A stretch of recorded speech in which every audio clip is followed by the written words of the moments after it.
أعوذ بالله من الشيطان الرجيم. بسم الله الرحمن الرحيم. الحمد لله رب العالمين، والصلاة والسلام على سيدنا وعظيمنا وحبيب قلوبنا وشفيع نفوسنا أبي القاسم محمد. اللهم صل على محمد وآل محمد وعلى أهل بيته الطيبين الطاهرين المعصومين المكرمين المنتجبين. أما بعد، فقد قال الله تعالى في كتابه الكريم وقوله الحق. بسم الله الرحمن الرحيم. وعدكم الله مغانم كثيرة تأخذونها فعجل لكم هذه وكف أيدي الناس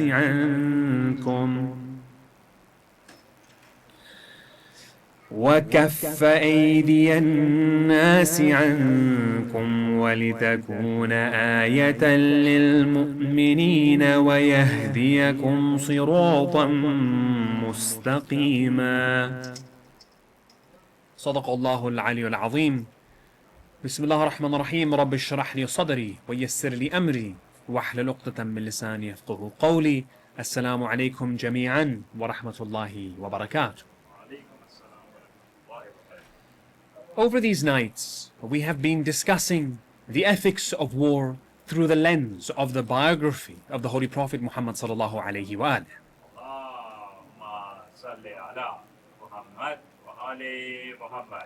We have looked in detail at the conduct of the Muslims in the lead up to and during the battles and after the battles of Badr, Uhud, Khandaq, and then the engagement with the various tribes, or the various Jewish tribes of Medina, which was our discussion last night.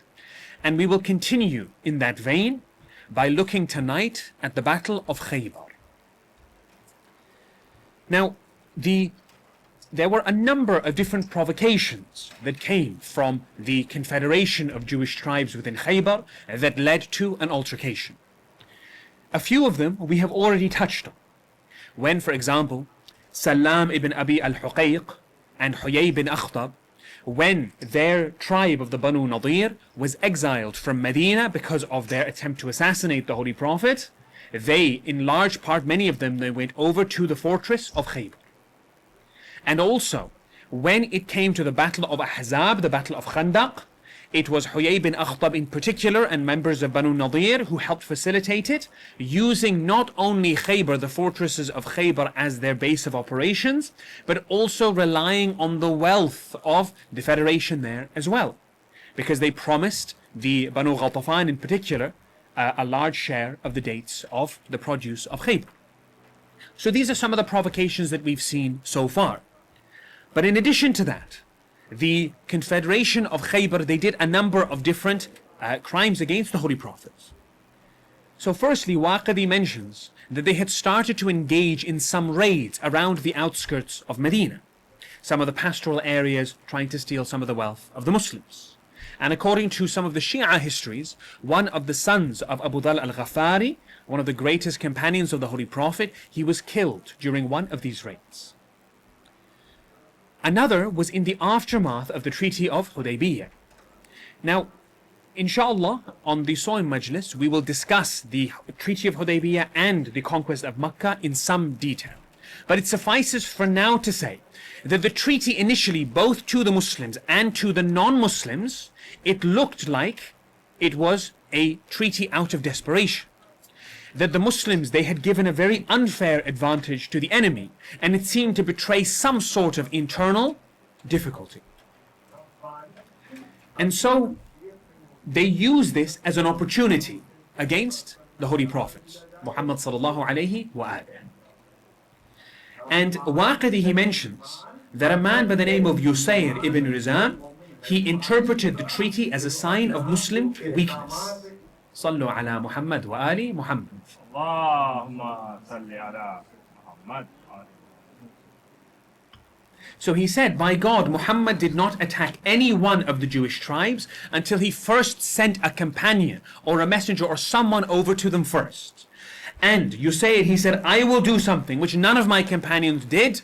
I will get some help from the Banu Ghatafan. Remember this federation of Bedouin Arabs who were bitterly opposed to the Holy Prophet.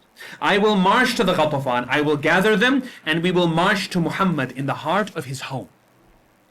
So he's saying that I will conspire with this tribe and we will fight the Holy Prophet within the confines of the city of Medina. And these were not hollow words. Ibn Ishaq and Tabari, they both mention that he acted on this. That Al-Yusayr, he was in Khaybar collecting the people of the Ghatafan in order to attack the Holy Prophet.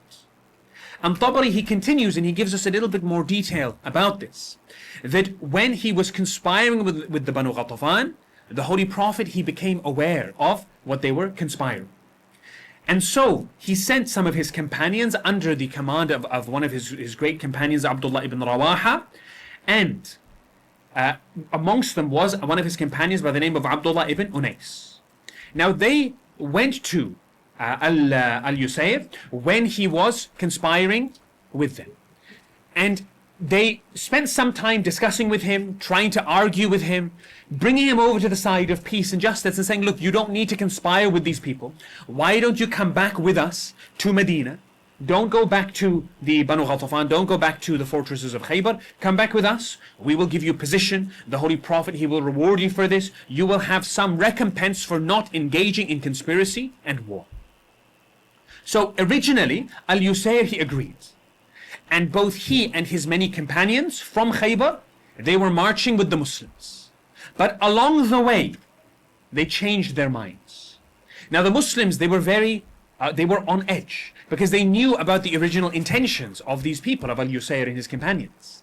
So they were looking for any indication of betrayal, and during the journey they changed their minds. Tabari, he mentions that Al-Yusayr, he decided to fight the Muslims instead, and he reached down for his sword to draw it out against the Muslims to kill them there and then. But Abdullah ibn Unais, he saw this and he managed to strike him first. Although Al-Yusayr, he managed to strike Abdullah on his head with a wooden stick, and it caused him some injury. There was a fight between the Muslims there and the Jewish tribes from Khaybar.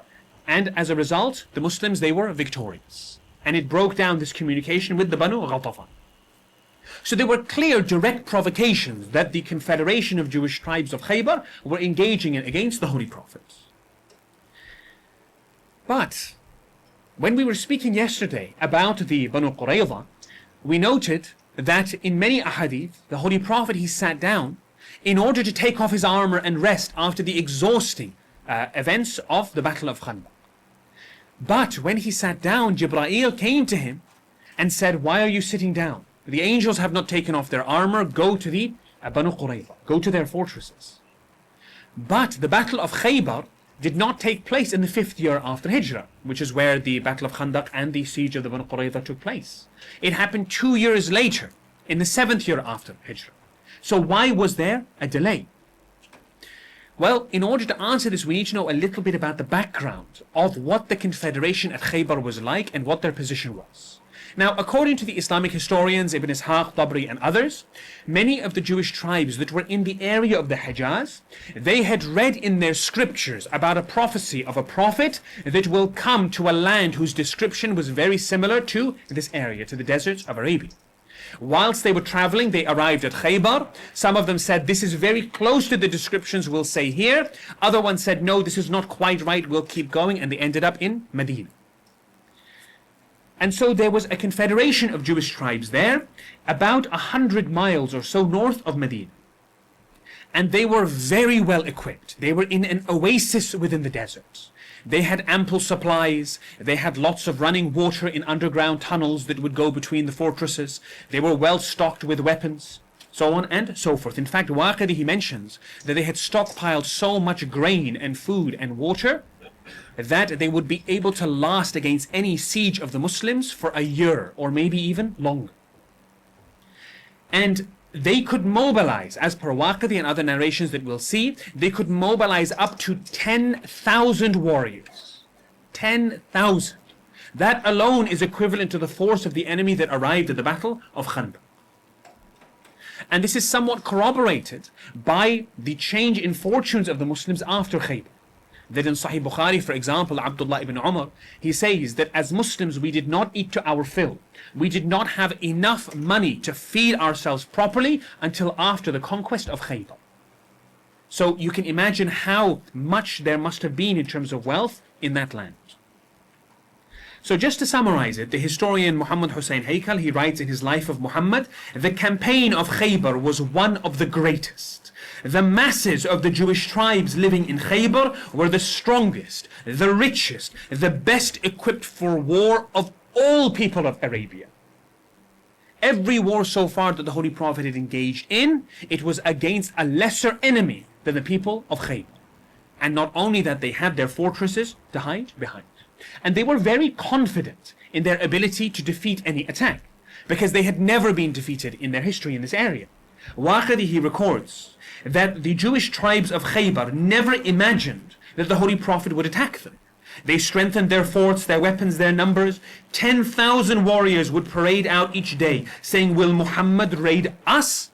Preposterous, because it seemed impossible.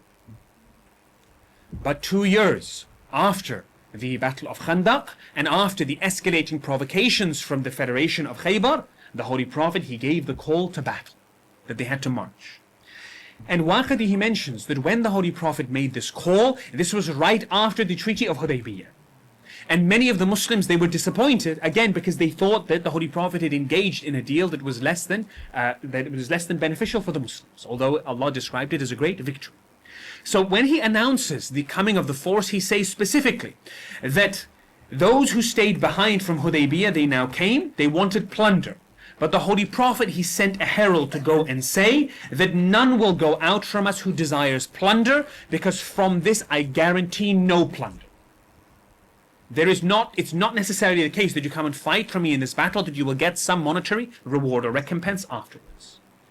And in this context, the Holy Prophet, he was able to amass about 1,600, 1,700 men, as per Ibn Ishaq and Waqidi. Now, you can again imagine how much the odds were against the Muslims. They were attacking a well-defended, well-supplied fortress, which would not yield under siege. Remember, when he went against the Banu Qaynuqa' or the Banu Nadir or the Banu Qurayza within Medina, they gave up after a couple of weeks to 3 weeks or 4 weeks of siege. But it would not happen for the people of Khaybar. They would have to be defeated within the walls of their own fortresses. And the Holy Prophet had an army that was about 8 times smaller than the ones that were defending this fortress. It seemed impossible. No wonder they were so confident in their ability to win. And we can see it reflected not only in their words, but in the way they were interacting with Muslims. For example, Waqidi and other historians, they give the example of a man by the name of Abdullah ibn Abi Hadrar. And he had a debt to pay to one of the Jewish lenders of the city, of the people of Khaybar. And this man, his name was Abdul Shaham. And it was only 5 dirhams that he had to pay. But before the Muslims, they marched to Khaybar, he demanded, "I want my debt paid." And Abdullah, he said, "Look, I don't have the money at the moment. It's a bit difficult for me. We are about to conquer Khaybar. After I get the booty from that war, I'll be able to pay." And the opponent, he laughed. Abdul Shaham, he said, "Do you really think that fighting Khaybar is like fighting the Arabs? By the Torah, there are 10,000 warriors within it." So Abdullah, he went to the Holy Prophet, he complained of his predicament, and Rasulullah said, "Look, you owe him money, he's demanding it, you must pay him back." So whoever, as a Muslim, as we learn from these narrations from the Holy Prophet, if we owe someone or we've given someone our word, we have to fulfill it, even if it is with people who don't have our best interests at mind. Honesty lies at the heart of Islam. And it seems that he was demanding his debt be paid because he thought the Muslims were going to be massacred when they went to attack the fortresses of Khaybar. Of course, that's not how things turned out. Now, the Holy Prophet Muhammad sallallahu alayhi wa alihi,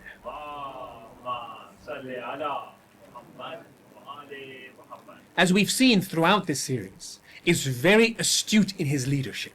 He planned several steps ahead, uses advanced battle tactics and reconnaissance techniques that were well ahead of his time. And he knows that there is an alliance between the Federation of Khaybar and the people of Ghatafan. So rather than marching directly on Khaybar, because it was about a 3-day march, rather than marching directly there, which would give them time to get reinforcements from the Banu Ghatafan, instead he took a roundabout route. Ibn Ishaq says he first went to a place called Asr, and then he went to a place called Sahba. And he halted the army eventually when they went to Al-Raji', which was where some of the Muslims were massacred previously. And only after this third place did they change direction in order to go to Khaybar. And the reason for this, as Ibn Ishaq notes, is so that he could wedge his army in between the Banu Ghatafan on one side and the fortresses of Khaybar on the other. So it wouldn't be so easy for them to reinforce the fortresses without going around the Muslims first. However, the Banu Ghatafan, they got news of what was happening. The people of Khaybar, they requested help. And so the Banu Ghatafan, they mobilized up to 4,000 warriors to reinforce Khaybar. But Ibn Ishaq mentions, whilst they were on their way and they were marching towards the fortresses, they heard a cry, "O people of Banu Ghatafan, your women and children, your women and children." And many of the Islamic sources, they mention that this was a call from the heavens, that Allah subhanahu wa ta'ala was intervening just to tip the scales in the favor of the Muslims. And so they halted their march immediately, thinking that someone was attacking their women and children when no one was there. So they turned back to go to their homes. They saw no one was attacking them, but it was too late now to go back to the fortresses of Khaybar, because the Holy Prophet had already arrived there. Now, Khaybar itself, it is not a single fortress. Often when we hear the story of Khaybar, we think there's one fortress on a hill, and the Muslims attacked this one fortress, and that was end of story. But it was actually a sprawling complex of 8 different fortresses that Ibn Ishaq, he names. And so the Holy Prophet, when he engaged with them again, he did so tactically. He would attack one fortress, lay siege to it, defeat them, and then move on to the next. And the first fortress to fall, as per Ibn Ishaq, was the fortress of Na'am. And there, one of the Muslims by the name of Mahmud ibn Maslama, he was killed because they threw a large millstone from the top of the walls that fell on top of him. This was the technique, as you'll remember, that they were trying to use to assassinate the Holy Prophet. About 50 Muslims were injured, as per Ibn Ishaq, but they managed to take over the fortress. And the Holy Prophet, during this time as well, he's using different weapons at his disposal, including psychological warfare. We saw the way that he did it at the Battle of Badr, the way he made them stand so somberly, so that the enemy were thinking that they were against almost a superhuman army. And he did the same thing here. Tabarani mentions in his Mu'jam al-Saghir that he says that first of all, don't wish to meet the enemy, and ask Allah subhanahu wa ta'ala for afiyah, for well-being. And when you meet them, you recite a certain dua, and then I want you all to sit on the floor. Position yourselves in this way, and as soon as they make a move, all of you together immediately stand up, and at the top of your voices cry out, Allahu Akbar. It was playing with the psychology of the enemy. And it was planting thoughts into their mind, especially when they would hear the sound of the resonance of so many takbirs at the same time, that would be enough to shake the walls of the fortresses. And if nothing else, it was a show of the discipline of the Muslims, how well the Holy Prophet was leading them, that he could use such precise measures in battle. Now, during the taking of one of the fortresses, Waqidi mentions, and again other historians as well, they say that one of the companions of the Prophet was a man by the name of Amir. And whilst he was fighting, his sword, it was quite short, it wasn't the most appropriate weapon. While he was fighting, he struck one of the enemies, but the sword, it bounced back, and then it hit his own leg. So his own sword hit his own leg, and it was so deep a wound that he died from it. Now after he died, the Muslims started saying, well look, this man, he has killed himself. And so he's not a martyr, he must be going straight to hellfire. And one of the brothers of this man, of Amir, a man by the name of Salama, he came to the Holy Prophet, he was grieving, and he said, look what they are saying about my brother Amir. They're saying that he's gone to hell and his reward is void. And the Holy Prophet, he came out very harsh, and he said, whoever says that is lying. Remember, the Holy Prophet, he's very soft in his words. But on this occasion, he says it very harshly. And he says that he died as a martyr, he died serving me, and he will get the reward as much as anybody else. But the important point here is the Holy Prophet is sending a message to us as well. These Muslims, they knew Amir very well. He was from their hometown. He was from their city. They grew up with him. They saw his interactions on a day-to-day basis. They witnessed his bravery. They saw every moment of every action that led to his death, including the strike itself. And they came to the very reasonable, evidence-based conclusion, according to them, based on the data we have collected, he's going to hell. And Rasulullah is telling them, you think you can pass God's judgment? Even with all this information, their judgment is the polar opposite of the truth. And the same applies to us. When we pass judgment on others and we say this person is a bad person, this person is going to hell, they're miserable, God must not love them, wal-'iyadu billah, we are passing the same judgment that the Muslims passed on Amir, with less data than they would have had on him. If they are not allowed to pass judgment on him, who are we to say about the souls of our companions or our compatriots?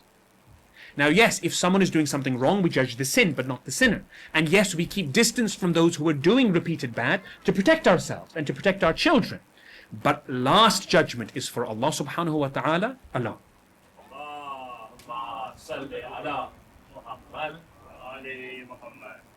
So they took the fort of Na'im, and then they came to the greatest fortress of them all, the fortress of Qamus. Now, Qamus, it was the most heavily defended and the most difficult to penetrate. This was the key. If this domino fell, it was only a matter of time before the rest. Not only because its walls were the most impenetrable, not only because it was the most well supplied, but because it also had the greatest warriors of Arabia within its walls. People like Al-Harith and Marhab, who we'll go on to speak about. And the Muslims, they attacked this fortress again and again and again. And time after time, effort after effort, they failed repeatedly.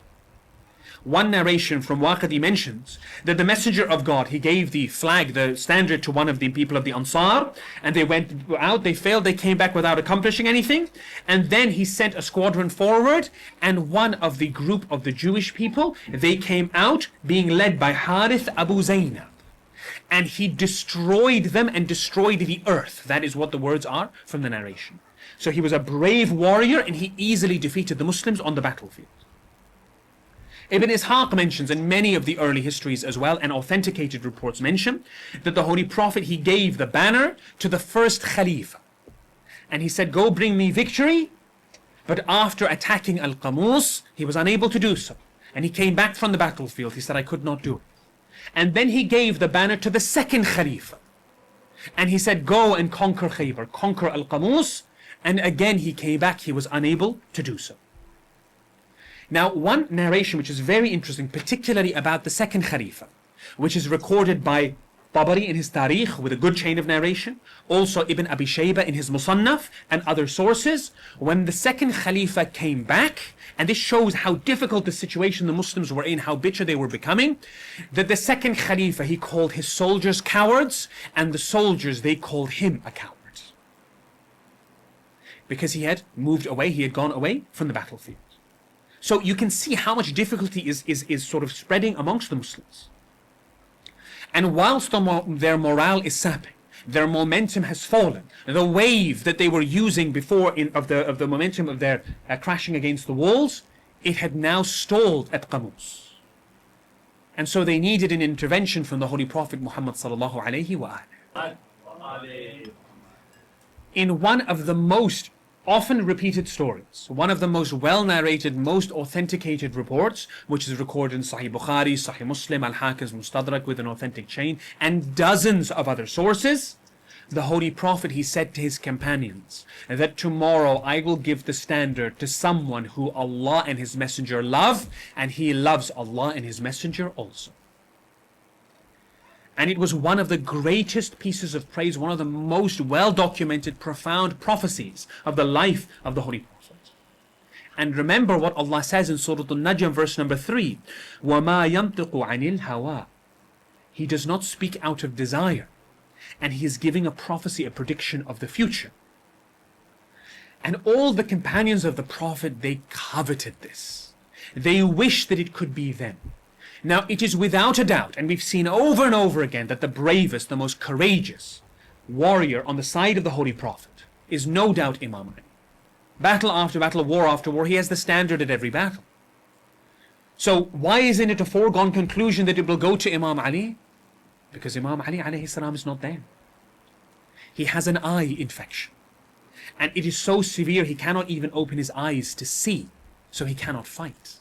So all the companions, they wish it could come to them, and this is not mere speculation. They say it themselves. For example, the second Khalifa says in Sahih Muslim in the virtues of Imam Ali, the second Khalifa said, I did not cherish leadership or wish for leadership as much as I did on that day, with the hope that I may be called and be the one that fulfills that prophecy. Now, there was a clue in what the Holy Prophet says within that narration. So we've looked at the shorter version from Bukhari and Muslim, but when you look at other also well-evidenced versions, Ibn Ishaq, Musnad Ahmad ibn Hanbal, Malik's Muwatta, also Kitab al-Khasa'is by Imam al-Nasa'i, with good chains of narration, the Holy Prophet said, I will send out a man who loves Allah and His Messenger, Allah and His Messenger love him, and he is, as per Ibn Hanbal, he is karrar ghayri farrar. He is one who will strike repeatedly, and he does not run away from the battlefield. He does not escape or look after his own well-being on the battlefield. And this is a prediction that whoever goes out tomorrow will win. Despite all the losses of the Muslims, against all odds, the Muslims will emerge victorious. So the companions now even more want to fulfill this prophecy because it's a guaranteed win-win. And the Holy Prophet is deliberately building suspense. He has the companions tossing and turning at night, hoping, praying that it will be them, until the next morning, Bukhari, he says that the Holy Prophet said two words, Aina Ali. Allahumma salli ala Muhammad wa ali Muhammad. And they said, Ya Rasulullah, somewhat bemused, perplexed. Ya Rasulullah, he has an eye infection. You must have known that he's not been on the battlefield. Your greatest warrior and champion in general is not here because he's unwell. And the Holy Prophet, he was unfazed. And he said, bring him to me. And Muslim mentions in his Sahih that when Imam Ali was brought, he had this severe eye infection. The Holy Prophet took his saliva and he put it on the eyes of Imam Ali. And it immediately cured his infection. One of the miracles that we find of the events of Khaybar, the conquest of Haidar. But according to other sources, this wasn't the only thing that he did. In Ibn Hanbal's Musnad, and Dhahabi also mentioned this in his Tarikh al-Islam, that, and it's narrated through quite a few different historical sources as well, that Imam Ali alayhi salam, he used to wear winter clothes in summer and summer clothes in winter. And so one of his companions once came to him and said, why is your dressing so incongruous? Don't you dress for the weather? Aren't you uncomfortable? And Imam Ali, he recounted the events leading up to the Battle of Khaybar. And he said, after Rasulullah cured my eyes by putting his saliva on my eyes, I have never had such keen vision. I have never had an issue with my eyes. I've never had a headache after that. And he also said, oh Allah, spare Ali from the heat and the cold. And since that day, I have never suffered from either heat nor cold. Another miracle of Rasulullah sallallahu alayhi wa sallam.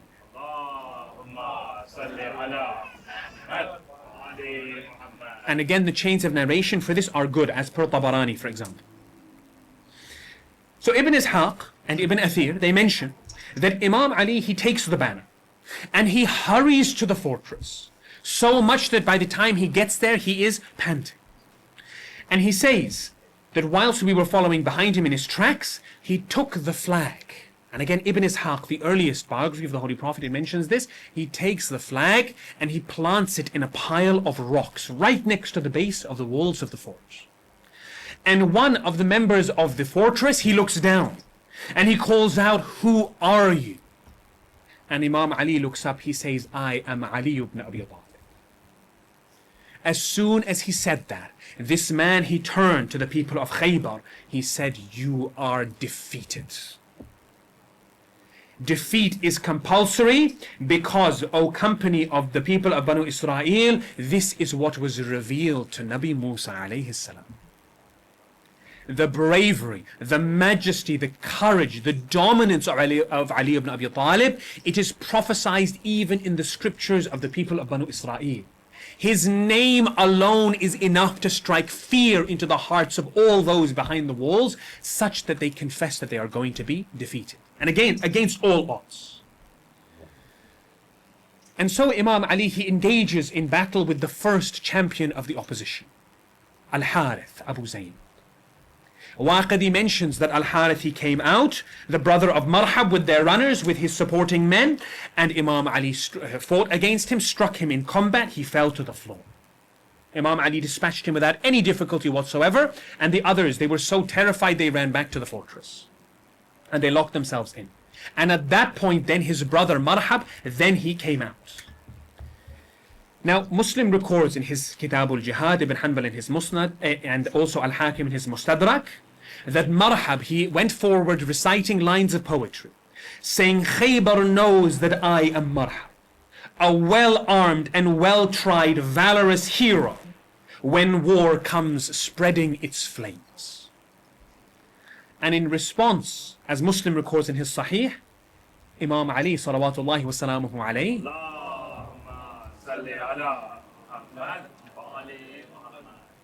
he says that I am the one whose mother named him Haidar.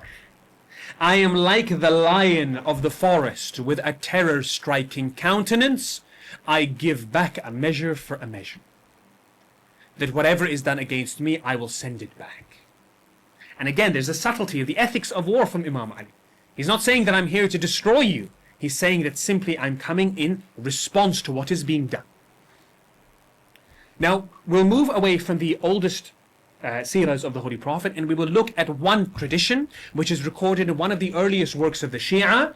It is by Shaykh al-Tusi in his Amali, as preserved by Majlisi in Bahar al-Anwar. And he gives a bit more detail about this prophecy.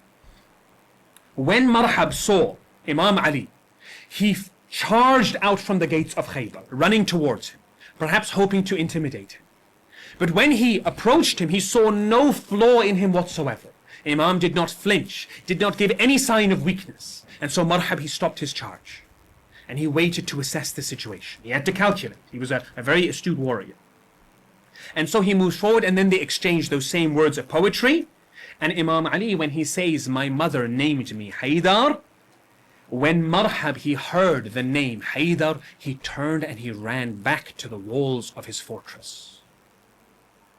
Because he heard from a prophecy from his foster mother, who used to tell him, O Marhab, fight against anyone on the battlefield, you will vanquish them all. But do not fight against a man called Haidar. For if you fight against him, you will definitely be killed. So he takes refuge in the fort. The morale of the people of Khaybar, it is dropping, until Iblis, he intervenes. And he comes in the form of a sage, in the form of a rabbi. And he says, O Marhab, where are you going? What are you doing?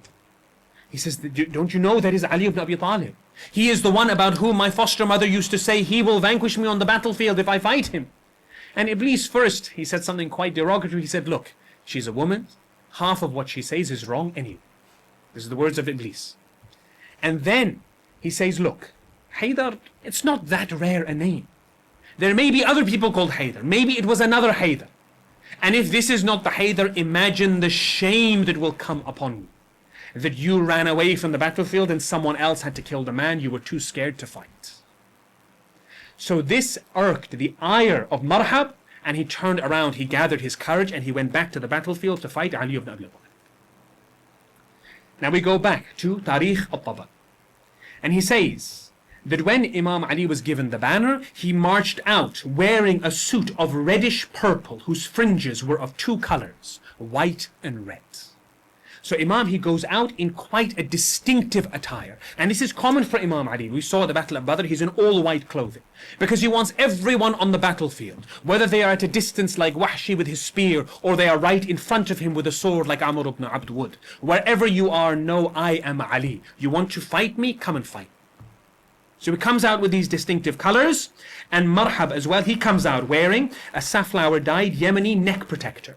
So he's wearing some armor around his neck, and he also has a stone upon his helmet. So he has a helmet which is made of stone, which has some holes in it. And again, this narration is a good chain of narration. And so the two warriors, They are ready to engage in this duel. And Al-Hakim, he mentions in Al-Mustadrak that there were only 2 strokes that were exchanged between these 2 companions. 2 strokes, and the duel was over. Al-Hakim, he says, then Ali struck him on the head, and the sword cut through the stone helmet, through the head, through the skull, down until it reached his back teeth. And the men of the camp, they heard the sound of the blow of the Dhul Fiqar. You can imagine this is a battlefield. This is no quiet place.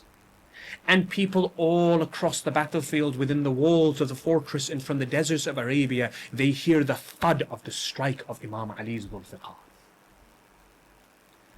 Tabari, he mentions that Imam Ali, he did a swift blow, it split the stone helmet, it split through the neck protector, and it landed at his rear teeth. Ibn Athir, he says that Imam Ali first struck and hit him, cutting through not only the stone helmet and his head, but also that Marhab, he tried to defend himself with a shield. And Imam Ali's Dhul Fiqar cut clean through the shield as well. So from all of these early narrations, we get a sense as to the power and strength of Ali ibn Abi Talib. And again, against a champion of Arabia. Now, before we move on, it's important to take a very slight tangent and speak momentarily about the hatred of Ali ibn Abi Talib. Because remember, whenever we are analyzing the earliest sources, whenever we look at the works of history, remember that it has come to us in spite of the hatred of Ali ibn Abi Talib. Many historians, many governors, many rulers have tried their best to try and dull down the merits of Ali ibn Abi Talib, to try and hide them, to cover them up, forbid them from being transmitted, or providing false alternative narratives so that it will confuse the people of the future. And it is perhaps most obvious when it was done regarding his exploits on the battlefield, because we have so much ample proof about them. And we'll take 2 examples just to establish this point before we move on.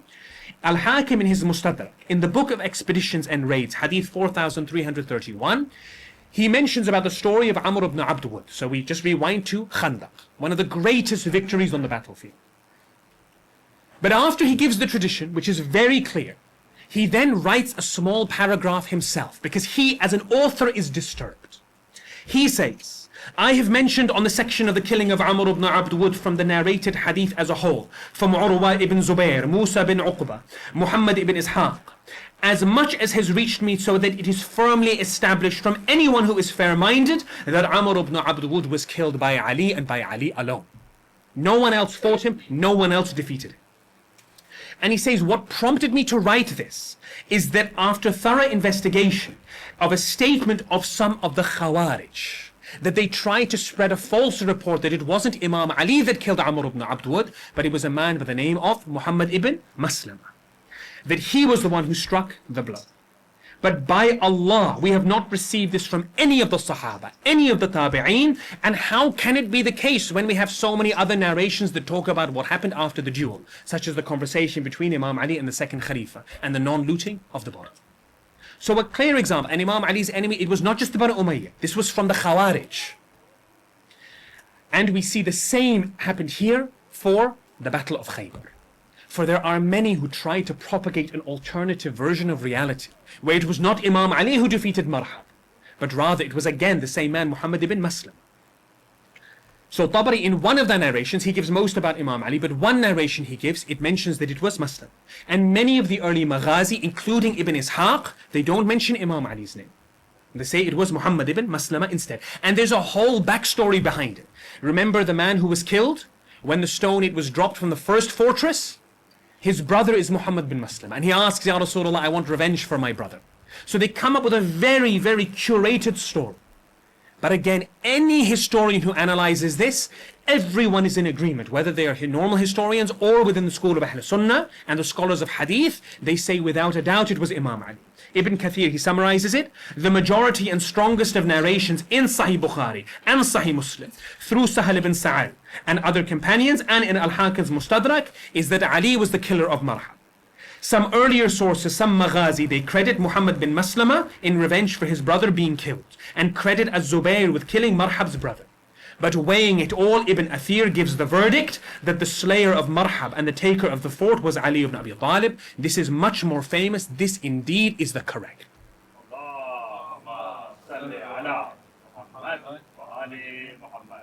The hatred of Imam Ali alayhi salam was one thing that all the enemies of Islam they had in common.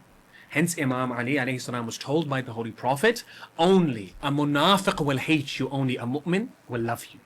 And Allah says in the Quran, Surah As-Saf, verse number 8, يُرِيدُونَ لِيُطْفِئُوا نُورَ اللَّهِ بِأَفْوَاهِهِمْ وَاللَّهُ مُتِمُّ نُورِهِ وَلَوْ كَرِهَ الْكَافِرُونَ.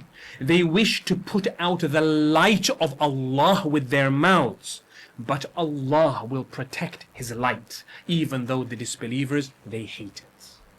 They try and rob Imam Ali of his accolades, and it is undeniable despite that of the exploits of Imam Ali. But despite the victory against their champion Marhab, the battle is not over. They still have multiple fortresses. And the people who were with Marhab, they ran back inside the fortress. And they closed the gates. There are still thousands of warriors there. Despite losing their champion. Yes, it's a hit to their morale. But this is not the Battle of Khandaq. This will not lead to the end. They will not give up under siege. The fortresses must be conquered as well. Ibn Ishaq, he mentions, and Tabari also quoting him, Abdullah ibn al-Hassan told me from one of the family of Abu Rafi' that we went with Ali, and the Holy Prophet sent him with the banner, and we got near the garrison and he fought with them, and one of the enemy, they struck Imam Ali and it hit his shield out from his arm.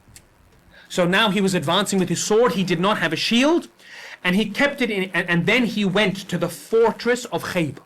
And he took the door of the fortress, he ripped it off, and he used it as a shield. And in the same narration in Ibn Ishaq Sirah, he says that Abu Rafi' said that afterwards, myself and 7 others, so 8 people in total, went to this door, this gate, and we could not even turn it over. 7 warriors of the Holy Prophet and Abu Rafi' together, they could not even turn the gates of Khaybar when it was on the floor. And Imam Ali had ripped it from its hinges and held it with one arm and used it as a shield for the entirety of his combats.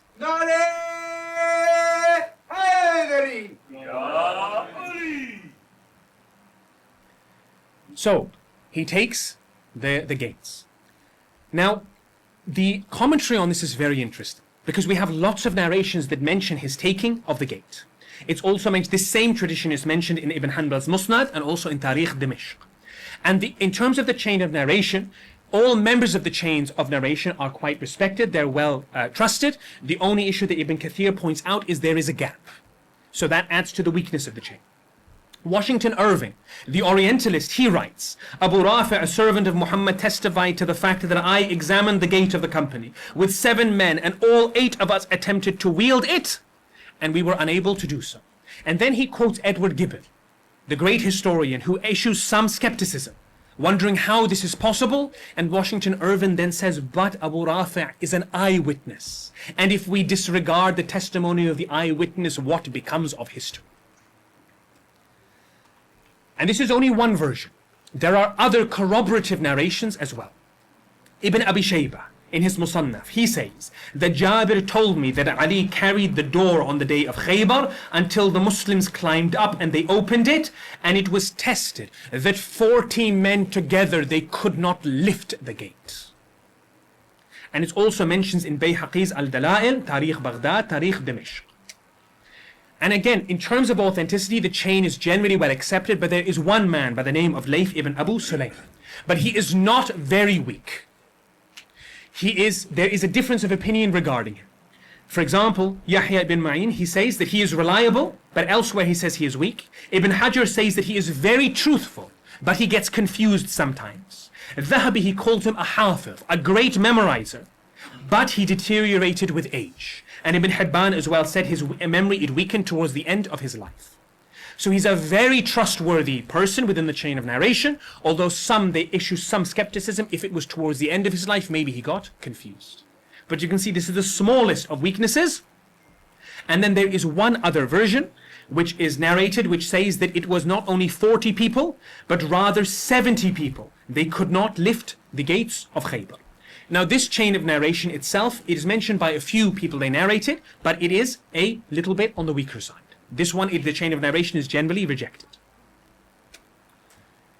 And so we have at least 3 different narrations, 2 of which with reasonable chains of narration that tell us about this event. And Yaqubi, he mentions about the dimensions of the gate, that when Ali killed Marhab and uprooted the door of the fortress, the door itself was made of stone. It was 4 cubits long, a cubit from the fingertip to the elbow, 4 cubits long, 2 cubits wide, and 1 cubit thick. Imagine a stone which is this thick, and it is as large as the door of the fortress. That is the nature of the door that Imam Ali takes down. But even if, let's say, we take the most radically skeptical view of history, and that we disregard all these narrations that tell us about the gate, let us then rely only on what is fully accepted and authentic, and let us use some common sense. Because if Imam Ali, he is the one who breaks the doors of the gates of Khaybar, he's the one who gets them in, as per all chains of narration, all narratives of history. And Ibn Abi Shaybah, he says, his companions fled, Marhab's companions fled, closing the gate, and Imam Ali said, I went to the gate and I struggled with it until I forced it open. In Malik's Muwatta, in a good chain of narration, Hassan chain, he said, Imam Ali said, we came to the gate and I kept struggling with it until I opened it. And Waqidi, he says that Ali attacked him and pulled at the door and he opened the door of Khaybar.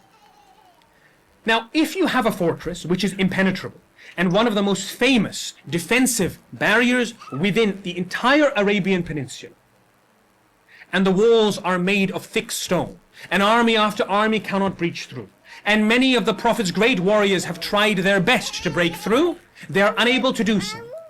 What will that tell you about the nature of the gate? You wouldn't just have a flimsy door, because otherwise people would march straight through. Common sense dictates that if it's the wall, if it's the gate of a fortress, it would have to be substantial. And it is well evidenced from good chains of narration that Imam Ali was the one who broke the gates of Khaybar, single-handed.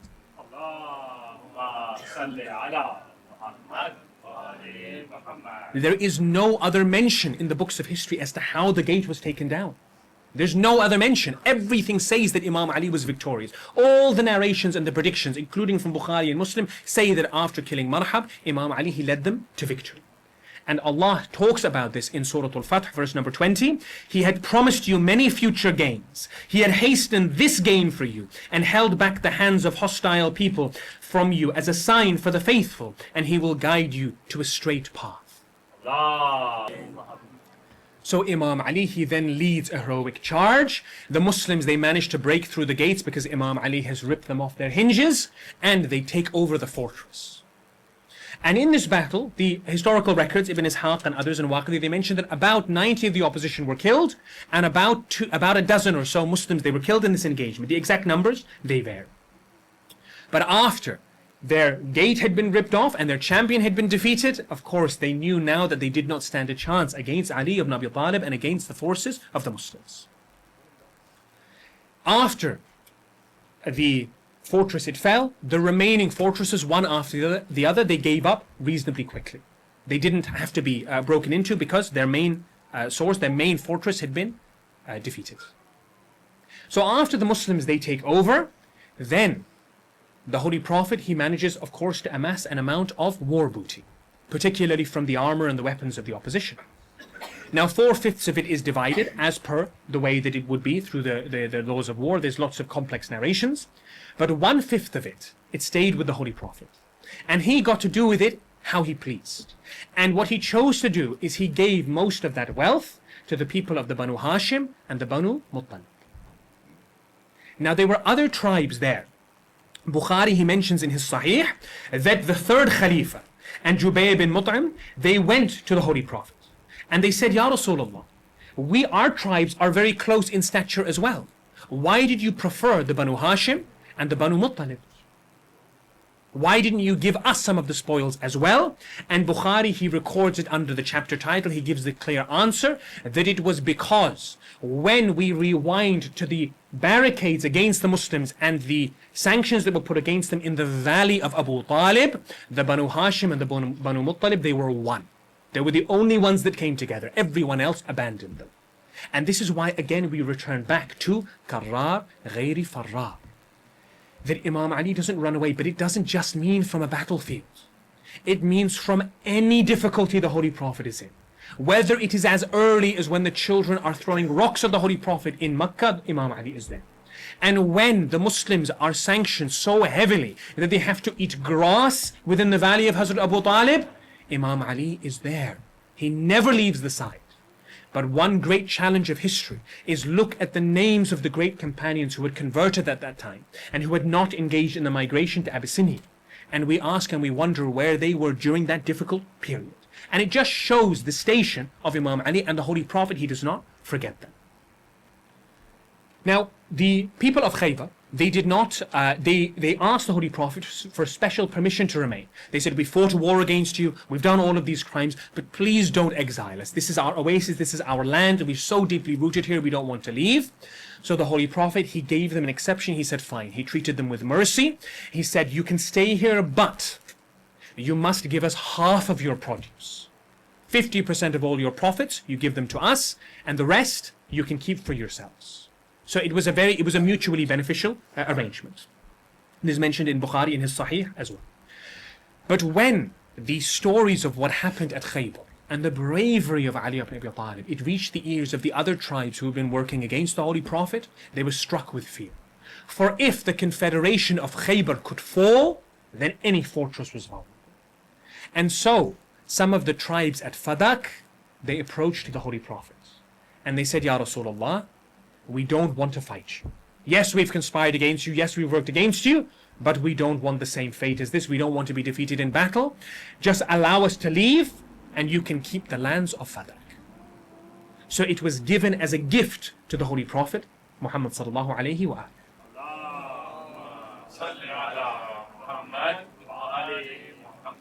And it was a special type of within Islamic law because it was a gift. It was not taken by battle, as Allah specifies in Surah Al-Hashr verse number 6. It was the personal property of the Holy Prophet who, according to Shia tradition and early historical sources, he gave as a gift to his daughter Bibi Fatima Zahra alayhi salam.